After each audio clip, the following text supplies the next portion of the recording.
21년 동안 이 단에 서서 말씀을 전할 때마다 단 한 번도 두렵고 떨리지 않은 적이 없었습니다. 그런데 오늘은 유난히 더 두렵고 떨리고 처음 부임 설교할 때보다 더 겁이 납니다. 피하고 싶은 자리지만은 그래도 하나님께서 뜻이 있으셨을 것이라 생각하면서 단위에 섰습니다. 이스라엘 민족들이 가나안 땅에 정착하기 전에 4단계의 이란 기간을 거치게 됩니다. 아브라함부터 시작하는 족장 시대, 우리 은광교로 얘기하면은 우리 김종대 목사님 시대입니다. 가족 같고 마치 아버님 같은 목사님. 그 다음에 애굽 시대가 있습니다. 애굽 시대는 이스라엘이 큰 민족으로 성장한 시대입니다. 바로 그 시대에 우리 은광교회는 아주 큰 교회로 많은 이란 성도들이 모여있습니다. 우리 김을영 목사님께서 목회하신 시대입니다. 그래서 김을영 목사님 시대는 교회가 크게 부흥하고 성장한 시대였다. 그 다음에 저희 시대는 광야 시대입니다. 여러분 고생 많으셨습니다. 성질 고약한 목사 모시고 여러분 신앙생활 하느라고 참 힘드셨을 겁니다. 그러나 광야에서 이스라엘 백성들은 훈련을 받았습니다. 이제 성 목사님께서 오셨습니다. 이젠 가나안 시대가 시작합니다. 그리고 시작됐습니다. 우리는 가나안 시대에서 하나님께서 이루실 그 찬란한 다윗 왕국의 영광을 보면서 우리 이 자리에 있는 것입니다. 가나안 시대가 시작될 때 블레셋이라는 큰 민족과 큰 싸움을 벌였습니다. 그리고 하나님의 도우심으로 크게 승리하고 난 다음에 백성들은 그 땅에 커다란 돌비를 세우고 그 땅 이름을 에베네셀이라고 불렀는데 그 말은 하나님께서 여기까지 우리를 도와주셨다는 뜻입니다. 지난 60년의 역사, 하나님께서 이 교회를 세우시고 하나님께서 친히 돌보시고 오늘에 이르기까지 하나님께서 친히 목회해 주신 것입니다. 오늘 우리 창립 60주년을 맞이하면서 에베네셀의 하나님께 먼저 감사와 찬송을 올려드립니다. 제가 종종 인용한 적이 있었던 니콜스 카잔차키스의 자서전 같은 책, 영혼의 자서전이란 책에 보면은 그의 어린 시절이 얘기가 나옵니다. 그가 자랐던 크레타 섬은 대단히 아주 메마른 땅입니다. 그러나 척박한 땅이고 일조량은 많아서 포도가 잘 됩니다. 그래서 거기서 나오는 건포도는 굉장히 유명했습니다. 그리고 그곳 사람들은 그 건포도를 만들어서 생활을 했습니다. 어느 해입니다. 카잔차키스가 학교에 가 있는 동안에 그곳에 엄청난 비가 내렸습니다. 다들 걱정했습니다. 이 큰 비 때문에 건포도 만들려고 내놓은 포도가 다 떠내려가면 어떡하나. 학교에서도 사태가 너무나 급한지라 학교를 중단하고 다 집으로 돌려보냈습니다. 가는 길에 곳곳에서 건포도, 자기의 삶의 유일한 수단인 건포도 그 비에 다 떼내려가 버린 것을 안타까워하면서 망연자실하고는 많은 사람들을 봅니다. 그리고 카잔차키스는 자기 집에 도착합니다. 역시 자기 집에서도 유일한 삶의 수단이었던 그 건포도 말든 것이 다 물에 쓸려 나가버리고 말았습니다. 카잔차키스는 이렇게 말합니다. 아버지, 이젠 우리 어떻게 해요? 그러자 아버지가 이렇게 말합니다. 어떻게 하긴, 우린 여기 이렇게 있잖아. 그들의 희망이 사라져버리고 미래가 사라져버렸지만 그러나 우린 여기에 있다는 말입니다. 카잔차키스는 일생 동안 그 말을 마음속에 간직하면서 했던 것입니다.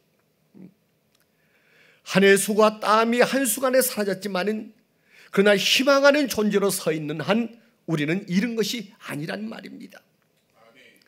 모든 것이 다 변하고 사라졌고 무너졌지만은 오늘 우리가 이곳에 이렇게 있다고 하는 것, 이것은 바로 우리가 희망을 가질 수 있다는 말입니다. 여기에 있다 하는 그 말을 생각해 봅니다. 여기, 이곳이 어디입니까? 우리도 지금 여기에 있습니다.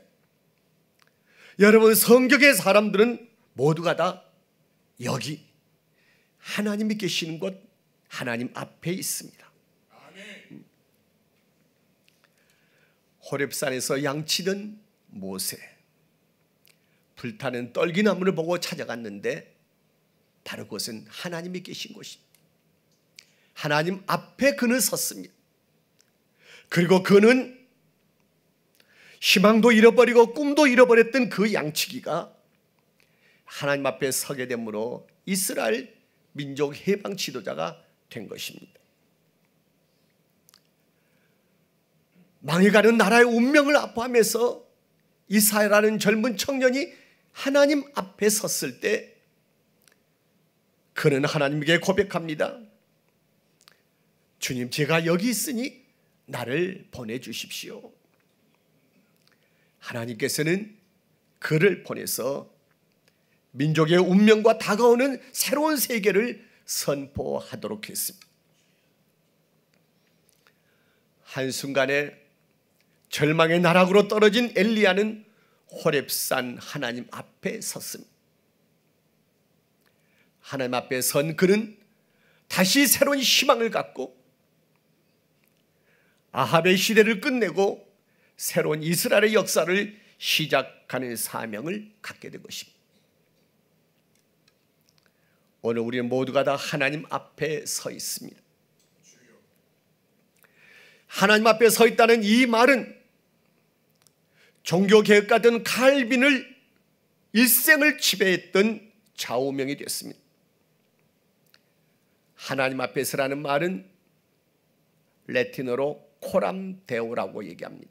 코람이란 무엇 앞에서, 데오란 하나님 앞에서란 뜻입니다. 코람 데오란 말은 사람 앞에서 명예를 추구하거나 세상 앞에서 권력을 따르기보다는 오직 하나님 앞에 서 있다고 하는 이러한 고백입니다. 하나님의 선하시고 기뻐하시고 온전하신 뜻을 추구하면서 산다고 하는 말입니다. 여러분, 16세기 칼빈의 마음속에 새겨졌던 그 하나님 앞에서라는 그 말은 당시 교회가 부패하고 그래서 세상 권력에 취하고 명예를 추구하고 부를 탐하여 부패가 극에 달했던 16세기 말 종교개혁가들이 외쳤던 말입니다. 코람데오, 하나님 앞에 섭시다. 하나님 앞에 서서 하나님의 이름을 높이고 하나님께 영광을 돌리면서 삽시다. 여러분, 이 말은 횃불처럼 타올랐습니다. 그리고 썩어서 악취가 나고 죽어가는 캐톨릭 교회가 거기서 새로운 개신교로 탄생하게 된 것입니다. 여러분, 내년이면은 종교개혁 500년이 됩니다. 루터가 95개 소왕의 질문서를 비텐베르그 성당에 붙인 지 500년이 되는 해입니다. 500년이 지나고 이 땅의 교회들은, 한국의 개신교는 하나님 앞에서 외쳤던 개혁의 정신이 그대로 살아있는가? 우리는 안타깝게도 거기에 대해서 긍정적인 대답을 할 수가 없습니다. 안타깝게도 교회는, 이 땅의 교회는 500년 전에 그 부패한 교회의 모습과 심히 닮아져 갖고 있다는 것입니다. 교회가, 거룩한 교회가 불의한 권력과 결탁하고 물질주의와 세속주의와 타락의 길을 걸어가고 있는 것이 오늘의 모습이란 말입니다. 그래서 우리는 60주년을 맞이하면서 코람데오, 하나님 앞에 우리가 새롭게 서는 것이 무엇보다도 필요한 것입니다. 500년 전에 개혁자들이 외쳤던 코람데오의 그 정신을 다시 한번 새롭게 마음에 새겨야 한다는 것입니다. 여러분, 우리는 지금 어디에 있습니까? 교회를 세우시고 이 교회를 통해서 어둠을 밝히시는 거룩하신 하나님 앞에 우리는 서 있는 것입니다. 이 날을 맞이하면서 우리가 어떤 행사를 했는가가 중요한 것은 아닙니다. 누가 와서 무슨 일을 하고 어떻게 모였느냐가 중요한 것이 아닙니다. 어떠한 선물을 주느냐가 중요한 것이 아닙니다. 중요한 것은 우리 교회가 그리고 우리 모두가 고람되어의 마음으로 하나님 앞에 바로 서는 것이 중요한 것입니다. 은광지 오늘 나온 걸 보면은 목사님께서 그 백향나무에서 교회를 하금 교회담을 회복하자고 하는 간절한 눈물의 호소가 있었습니다. 가슴이 정말 저려왔습니다. 목사님 옳습니다. 교회담을 회복해야 합니다. 교회담을 회복하는 것이 바로 코람되어 있는 것입니다. 여기서 한 가지를 더 말씀을 드려야 합니다. 하나님 앞에 선다고 하는 것이 무엇입니까? 여러분, 우리는 다 말합니다. 하나님 앞에 서 있다고 얘기합니다. 너무 쉽게 얘기합니다. 적어도 하나님 앞에 우리가 선다고 하는 것은 우리가 정화되어야 한다는 것을 의미하는 것입니다. 고람되어 하나님 앞에 설 때 우리는 정결한 자로 서야 한다는 말입니다. 이사야 선지자가 하나님 앞에 섰을 때 하나님께서는 성전 제단의 숯불로 이사야의 부정한 입술을 찢어주셔서 그로 하여금 정화롭게 하셨습니다. 교회와 성도가 먼저 정결해져야 하는 것입니다. 이스라엘 땅이 가나안 땅에 들어가기 전에 그들이 먼저 행했던 것이 있습니다. 할례의식입니다. 할례라는 그 뜻은 지난날의 부끄러움을 벗어버린다는 것입니다. 지난날의 죄악을 벗어버리고 정결해진 다음에 그들은 가나안의 새로운 역사를 시작할 수 있었다고 하는 것입니다. 여러분, 우리는 60년을 맞이하고 새로운 100년을 바라보면서 새롭게 이 땅에 이루어지실 이 교회를 통해서 이루실 그 영광의 나라를 생각하면서 우리는 먼저 정결해지기를 힘써야 합니다. 회개 운동이 먼저 앞서야 합니다. 두 번째로 우리는 하나님 앞에 예배를 해보게 합니다. 예배에 대해서 우리는 수없이 말을 들었기 때문에 저는 한 가지 말씀만 드리려고 합니다. 예배의 본질은 제사입니다. 제사라서 하나님께 제물로 자기 몸을 드리는 것입니다. 제사는 자신의 욕망을 그리고 자신의 자랑을 죽여서 나는 아무것도 아닌 죽은 존재로 하나님 앞에 내가 서는 것입니다. 모세가 하나님 앞에 섰을 때 그는 아무것도 자랑할 것이 없는 자로 섰습니다. 다 비우고 섰습니다. 그러게 진정한 예배는 내 욕심과 내 욕망과 내 꿈을 채워달라는 것이 아니라 오히려 진정한 산 예배는 나의 욕심과 나의 주장과 나의 자랑을 버리게 해달라고 하는 것이 예배의 본질이라는 것을 우리는 알아야 합니다. 산 예배는 내 뜻대로 마옵시고 아버지의 뜻대로 하시옵소서라고 자기를 제단 앞에 눕히는 것입니다. 세 번째로 하나님을 앞에 선다고 하는 것은 세상을 향해서 서는 것입니다. 예언자들은 하나님 앞에 섰습니다. 그리고 그들은 세상을 향했습니다. 그리고 세상을 향해서 하나님의 뜻을 대언했습니다. 여러분, 이사야 선지자가 성전에서 하나님 앞에 섰습니다. 그러나 그는 그 자리에 머물러 있지 않습니다. 그는 거리로 나가서 왕 앞에 서서 이스라엘의 죄와 심판을 외쳤습니다.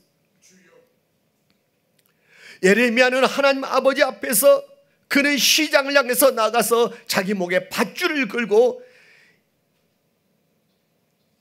이스라엘이 이렇게 될 것이라고, 이스라엘이 회개하지 않으면 이렇게 될 것이라고 외쳤습니다. 예수님은 언제나 아버지 앞에 계셨습니다. 그러나 예수님께서 가신 곳은 어디입니까? 눌린 자와 억울한 자와 권력에 희생당한 백성들이 있는 곳에 우리 주님께서는 가셨습니다. 예수님에게 성전은 부패하고 타락한 성전에 하나님이 계시는 것이 아니라 예수님에게 코람데오는 예수님께서 찾아가신 그 눌린 자, 가난한 자, 그리고 억울한 자, 피눈물을 흘리는 자, 바로 그것이 코람데오 하나님의 앞이었다는 것입니다. 성도 여러분, 우리는 하나님 앞에 섰습니다. 그리고 우리는 우리의 삶을 하나님 앞에서 살기로 우리는 다짐한 존재입니다. 하나님 앞에 서라는 것은 세상을 향해서 저 낮고 어두운 곳을 향해서 나아가는 것입니다. 저 낮은 곳을 향해서는 사랑을 베풀고 저 높은 자에게는 하나님의 정의와 심판을 외치는 것이 바로 하나님 앞에 서 있는 자의 모습일 것입니다. 이것이 바로 코람데오의 삶입니다. 아침에 나왔던 아직도 잉크댄서가 생생한 은광지를 펴본 맨 앞에 구청장과 2명의 국회의원의 글이 나와 있습니다. 세 분이 똑같이 하는 말이 교회가 이웃을 향해서 이 땅에 낮은 곳을 향해서 다가고 나아가는 교회가 되었으면 합니다 라고 이렇게 얘기하는 얘기를 들어보았습니다. 여러분, 또 이곳에는 오랜만에 모교를 찾아오신 분도 많이 계십니다. 이곳에 우리는 그 어린 시절 미래란 아름다운 꿈들을 이곳에서 꾸었습니다. 비록 그러나 우리의 꿈이 사라지고 이 땅이 황폐하고 모든 것이 절망적인 현상일지라도 우리가 여기가 있는 한, 그리고 우리가 코람데오의 삶을 새롭게 하는 한 우리는 희망적인 존재라고 하는 것입니다. 우리는 새로운 역사를 만들 수 있다는 말입니다. 이 시대를 가리켜서 꿈을 이룬 시대라고 말합니다. 취직과 결혼을 포기하다가 이제는 N4 시대라고 이렇게 말합니다. 그리고 우리가 그토록 꿈꿔왔던 민주와 자유와 정의와 통일이란 단어가 이제는 너무나도 생소하게 공허하게 들립니다. 아마 여러분에게도 이 단어가 참 생소하리라고 생각합니다. 공허하리라고 생각합니다. 왜? 최고의 가치가 지금은 싸구려 욕망으로 바꿔졌기 때문에 그렇습니다. 코람데오는 절망의 자리에서도 우리를 희망하는 존재로 만든 것입니다. 홈커밍 행사를 가졌습니다. 아름다운 꿈, 그러나 시간이 흘러가면서 그 모든 꿈들은 추억으로만 존재할 수 있습니다. 그러나 우리가 여기 하나님 앞에 우리가 설 때 그 사라졌던 희망이 다시 우리 속에서 솟아오르는 것을 우리가 보게 됩니다. 마치 누군가의 시처럼 타버린 재가 다시 기름이 됩니다 하는 것처럼 우리는 희망하는 존재로 이 자리에 서는 것입니다. 이것이 바로 코람데오가 주는 삶입니다.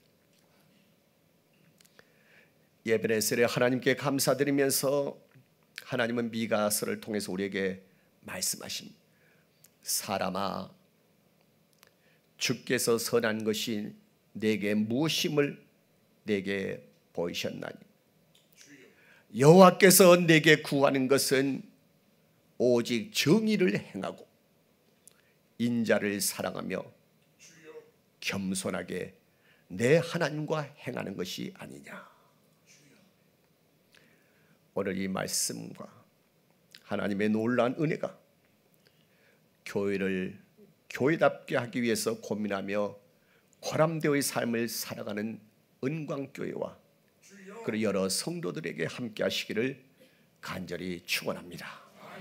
기도하겠습니다. 오 주님, 주님께서 말씀하시기에 이 종이 주님의 말씀을 대언했습니다. 그러나 이 종 이렇게 살지 못했음을 먼저 고백하며 이렇게 살려고 몸부림치면서 고민하겠습니다. 주여 도와주소서. 우리 모두 이렇게 살겠느라고 마음에 다짐할 때 성령 하나님께서 우리를 붙들어 주셔서 코람데오의 삶을 살도록 축복하여 주시옵소서. 예수님 이름으로 감사하며 기도하옵나이다. 아멘.